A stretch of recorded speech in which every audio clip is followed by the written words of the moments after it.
இனிய வீடியோவில் நேரு அவர்களுடைய தம்பி ராமஜெயம் அவர்கள் கொலை செய்யப்பட்டிருந்தார் இல்லையா?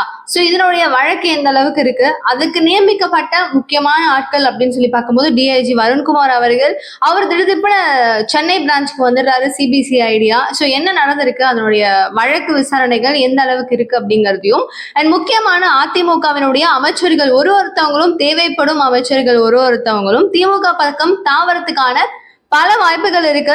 இதுக்காக திமுக தரப்புல இருந்து என்னென்ன முயற்சிகள் பண்ணிட்டு இருக்காங்க இவங்க எல்லாரையும் இழுக்கிறதுக்கு அப்படிங்கறத பத்தியும் கொஞ்சம் டீட்டெயிலா பேசுவோமா? எல்லாருக்குமே வணக்கம். அண்ட் நீங்க பாத்துட்டு இருக்கிறது கல்கரை நியூஸ் அண்ட் நான் தீபிகா.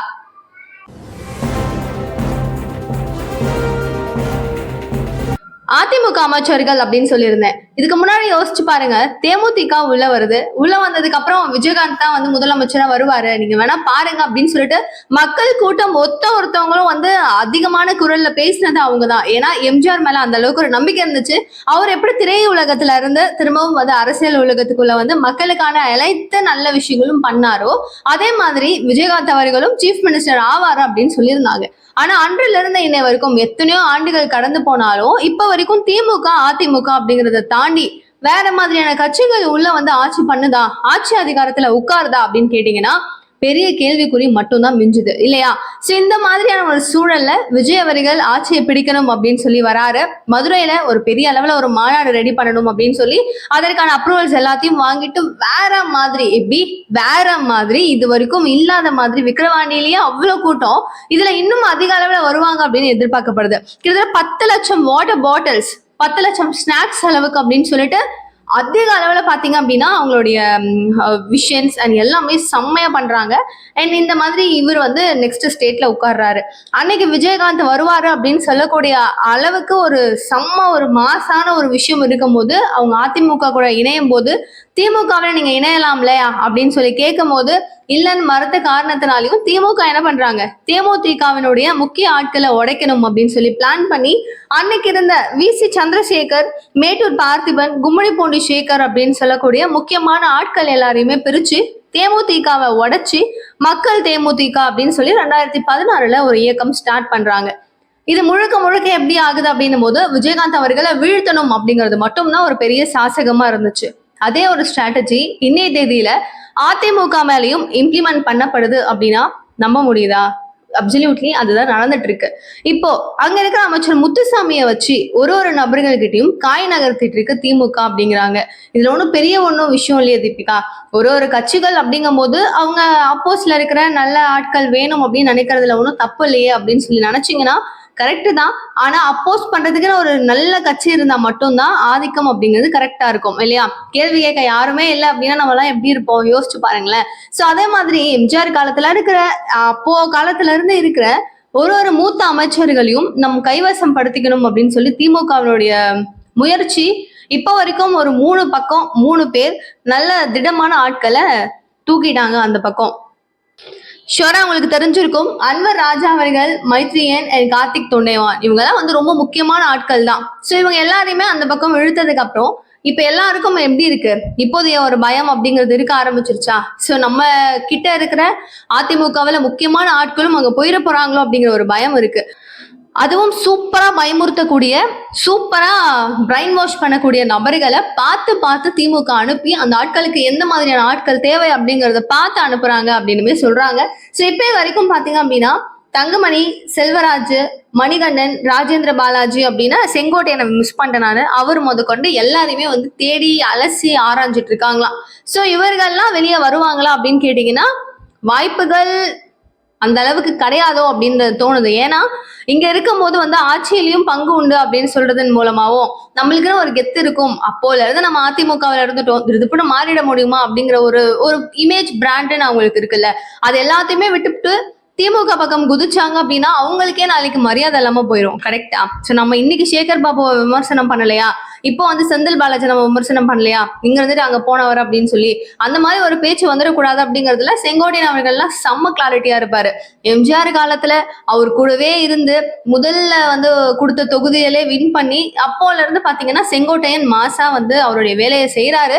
இன்னைக்கு வந்து எடப்பாடியார் அவரை மதிக்காம ஓரம் கட்டுறது யாரா இருந்தாலும் ஈகோ கிளாஷ் அப்படிங்கிறது ஷுவரா வரும். ஆனா பாஜக என்ன சொல்றாங்க, உங்களுடைய அருமை எங்களுக்கு தெரியுங்க, உங்களை நாங்க வச்சு சூப்பரான ஒரு கேம் வச்சிருக்கோம் அப்படின்றாங்க.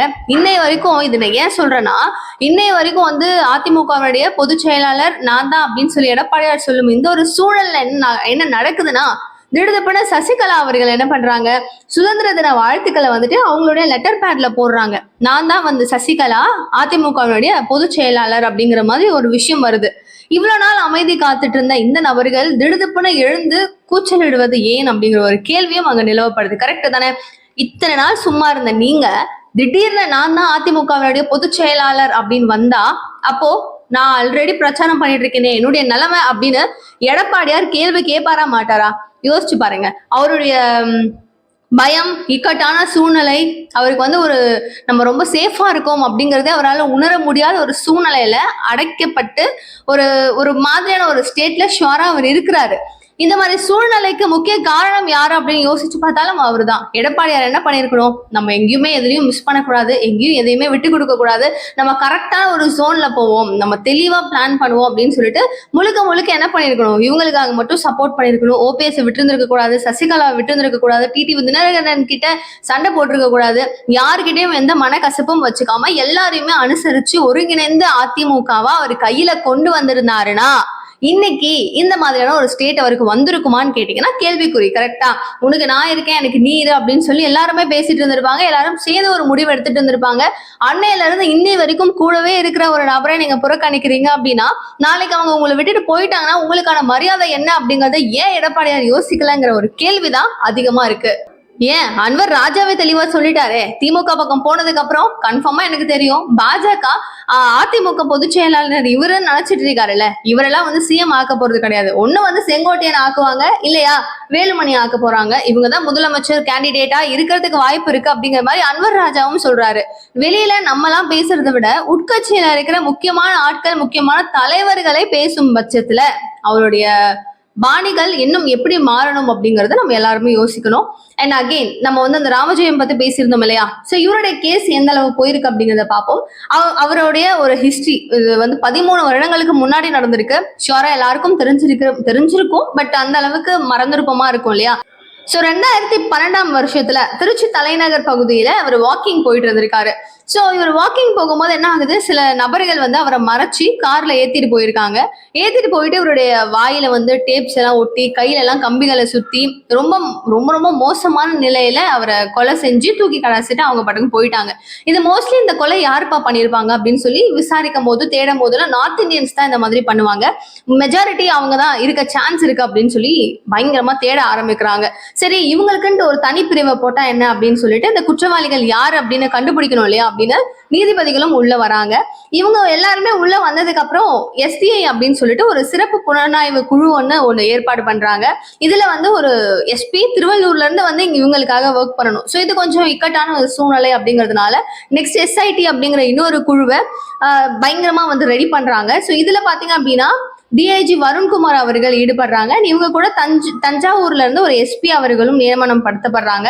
2 பேரும் சேர்ந்து ஒர்க் பண்றாங்க. இந்த ஒரு கேஸ் கிட்டத்தட்ட 13 வருடங்கள் கழிச்சு இப்பே நிலைமை அப்படின்னு சொல்லி பார்க்கும்போது ரவுடிஸ், நான் வந்து ஒரு 13 ரவுடியை வந்து இந்த கேஸ்க்குள்ள இன்வால்வ் பண்ணியிருக்காங்க. யாரு அப்படின்னா டிஐஜி வருண்குமார் அவர்கள் 13 பேரை வந்து இன்வால்வ் பண்ணியிருக்காரு. இதுல வந்து முக்கியமான நபர்கள் அப்படின்னு சொல்லி ஒரு 4-3 பேரை சொல்றாங்க. நான் இதை வந்து இன்னும் சுருக்கமா, நம்ம ரொம்ப டெப்தாலாம் பேச வேண்டாம். இது அவங்க இந்த ரவுடிங்க பேரெல்லாம் நம்ம கேட்ட ஒன்றும் பெரிய சாதனை எல்லாம் படைக்க போறதும் கிடையாது. என்ன நடந்திருக்கு, இது எதனால மாற்றம் நடந்திருக்கலாம், இதை எப்படியெல்லாம் கண்டுபிடிச்சிருக்கலாம்னு மட்டும் நம்ம பேசுவோம். ஓகேவா? சோ இப்போ இதுல வந்து பாத்தீங்கன்னா முட்டை ரவி அப்படின்னு சொல்லிட்டு ஒரு நபர் இருக்காரு. இவருக்கு ஃப்ரெண்ட், ரொம்ப க்ளோஸ் ஃப்ரெண்ட் அப்படின்னு சொல்லப்படுற மணச்சநல்லூர் குணா அப்படிங்கிற ஒரு நபர். இவங்க 2 பேர் மட்டும் நம்மளுக்கு இந்த கதைக்குள்ள போதும். சோ இந்த நபர் வந்து அந்த முட்டை ரவின்னு சொன்னேன் இல்லையா, ரவின்னு சொல்லுவோம். அந்த முட்டை அடமொழிலாம் நம்மளுக்கு பேசவே ஒரு மாதிரி இருக்கு. சரி, ரவி அவர்கள் என்ன பண்றாரு, சுட்டுறாங்க, என்கவுண்டர் பண்ணிடுறாங்க. இந்த என்கவுண்டருக்கு முழுக்க முழுக்க காரணம் வந்து ராமஜெயம் அப்படின்னு சொல்றாங்க. யாரு? நேரு, அமைச்சர் நேருனுடைய தம்பி அவர்கள் அப்படின்னு சொல்லப்படுது. ஏன் அப்படின்னா இவருக்கு ஒரு பெரும் சூப்பரான ஒரு மாசான ஒரு என்வரான்மெண்ட் இருக்கு. நேரோவை விட ரொம்ப பல அதிக மடங்கு வந்து ராமஜெயமுக்கு சூப்பரான ஒரு மவுஸ் இருக்கு. அவர் சொன்னாரு அப்படின்னா அங்க நடக்கும், அவர் சொன்னாருன்னா கரெக்டா இருக்கும், சரியா இருக்கும் அப்படின்னு சொல்லிட்டு ஒரு அந்தஸ்தும் மரியாதையும் எக்கச்சக்கமா அவருக்கு இருந்திருக்கு. சோ இந்த ஒரு கிரிட்டேரியாவில இவருக்கு எதிராகவோ இல்ல இந்த மாதிரி ஒரு பிரச்சனை இருக்கு இவர் போடணும் அப்படின்னு சொல்லி வரும்போது போலீஸ் கிட்ட நீங்களே ஓகே அப்படின்னு சொல்லி இவங்க என்கவுண்டர் பண்றதுக்கு ஓகே அப்ரூவல் கொடுத்தது வந்து ராமஜெயம் அவர்கள். பட் பெஸ்ட் ஃப்ரெண்டு நம்மளுடைய லெஃப்ட் ரைட்டு அல்லக்கை அந்த மாதிரி ஏதோ ஒண்ணு.